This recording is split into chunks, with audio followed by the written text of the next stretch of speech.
मुकाबला एलएसजी और एसआरएच का था। आज एलएसजी को अपनी पहली जीत का इंतजार था क्योंकि ऋषभ पंत और संजीव गोयनका का एक वीडियो सोशल मीडिया पर पहले मुकाबले को हारने के बाद इतना तेजी से वायरल हो रहा था कि उस वीडियो को लेकर के कई तरह के सवाल उठ रहे थे।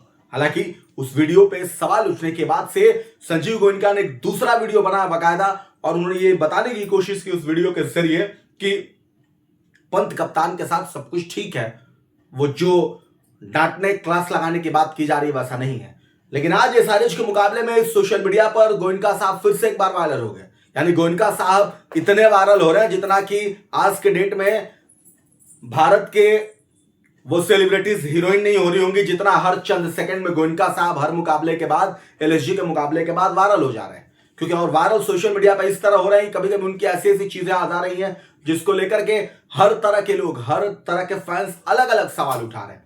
अब सवाल यह है कि ऋषभ पंत के साथ आज वायरल हुए हैं। आज क्या ऐसी वजह रही है, किस वजह से आज गोयनका साहब फिर से एक बार चर्चाओं में आ गए और उनकी तस्वीरें सोशल मीडिया पर वायरल हो गई। आपको बताएंगे पूरी खबर कि ऐसा क्या हुआ जिसकी वजह से गोयनका साहब एसआरएच और एलएसजी के मुकाबले में वो सोशल मीडिया पर वायरल हो गए। लेकिन उससे पहले थोड़ा सा मैच पे करते हैं। आज 156 रनों का टारगेट जो कि एलएसजी को बनाना था और एसआरएच ने पहले बैटिंग करते हुए 156 रन बोर्ड पर 20 ओवर में लगाए थे 9 विकेट के नुकसान पे। टारगेट टी20 के लिहाज से उतनी बेहतर नहीं थी कि अगर ऐसा कहा जाए कि इसको डिफेंड किया जा सकता है, लेकिन कभी कभी 120 156 भी डिफेंड हो जाते हैं। लेकिन आज एलएसजी अपने पूरे फॉर्म में दिख रही थी। जिस तरीके से ऋषभ पंत ने 68 रनों की पारी खेली और कमाल की बात इस पारी में यह रही कि उन्होंने एक भी छक्का नहीं मारा है, जो मारा है वो सिर्फ चौका मारा है। यानी कि ऋषभ पंत ये सोच कर आए थे कि उन्हें ग्राउंड शॉट खेलना, हवा में नहीं खेलना है, क्योंकि उनकी बैटिंग पर भी सवाल था कि ऋषभ जो है वो रन नहीं बना रहे हैं, कप्तानी बेहतर नहीं कर रहे हैं।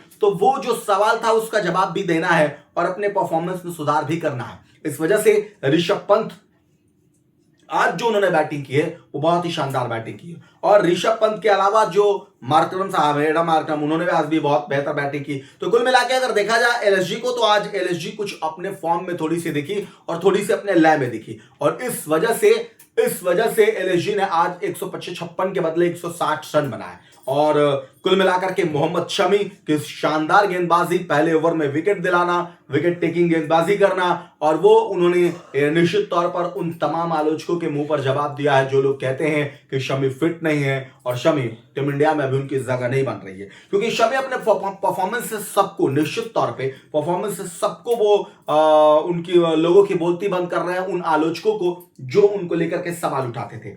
अब बात है ईशान किशन की कप्तानी वाली टीम एसआरएच की।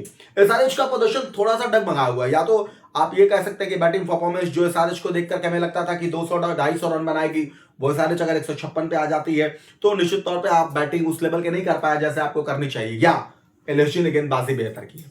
ये दोनों बात हो सकता है। अब सवाल यह है कि क्यों संजीव गोयनका साहब सोशल मीडिया पर वायरल हो रहे हैं। दरअसल मसला यह है कि मोहम्मद शमी के विकेट दिलाने के बाद प्रिंस यादव गेंदबाजी करने के लिए, प्रिंस यादव बहुत शानदार गेंदबाजी कर रहे हैं और उन्होंने जो गेंद ईशान किशन को की, दरअसल चौथा ओवर डाल रहे थे, चौथे ओवर की तीसरी गेंद थी, वो गेंद जब विकेट पर थोड़ी सी आगे की तरफ की गई थी और गेंद जब वो थोड़ी सी आगे की तरफ की गई, विकेट पे गिरने के बाद थोड़ी सी स्विंग हुई, अंदर की तरफ आई और इस वजह से वो शायद ईशान किशन उस लेंथ को भाप नहीं पाए और वो क्लीन बोल्ड हो गए।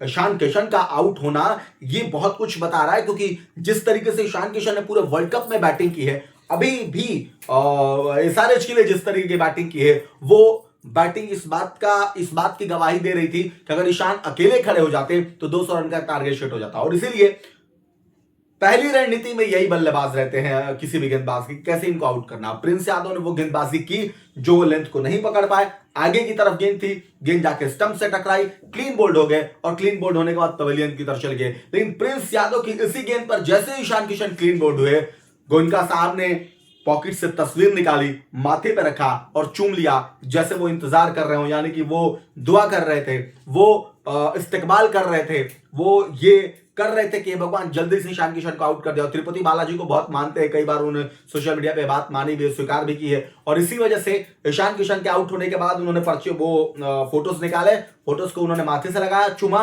और यही तस्वीर सोशल मीडिया पर वायरल हो रही है क्योंकि इस बार थोड़ा सा इमोशनल भी दिखे हैं एलएसजी के जीत के बाद। एलएसजी के जीत के बाद जिस तरीके से वो ऋषभ पंत से मिले, गले मिले, बातचीत की, बहुत ही कूल मोमेंट था। और वहां पे थोड़ा सा इमोशनल भी जीत के बाद दिखे हैं संजीव गोयनका। मेरी नजर में ऐसा लगता है कि संजीव गोयनका क्रिकेट को बहुत जीते हैं, बहुत प्यार करते हैं, वो पैसा लगाते हैं, वो एक रीजन है। लेकिन उसके अलावा दूसरा रीजन ये है कि वो क्रिकेट को इतना करीब से जीने की कोशिश करते हैं कि वो चाहते ही नहीं कि उनकी टीम किसी तरीके से हारे, वो सिर्फ जीत चाहते हैं, वो कप चाहते हैं। और इस वजह से हर कोई चाहता है कि जब उसकी टीम खेले तो वो कप जीत के आए। उसी तरीके से उसमें भी संजीव गोयनका यानी कि क्रिकेट से बहुत ही ज्यादा लगाव और जुड़े हुए हैं।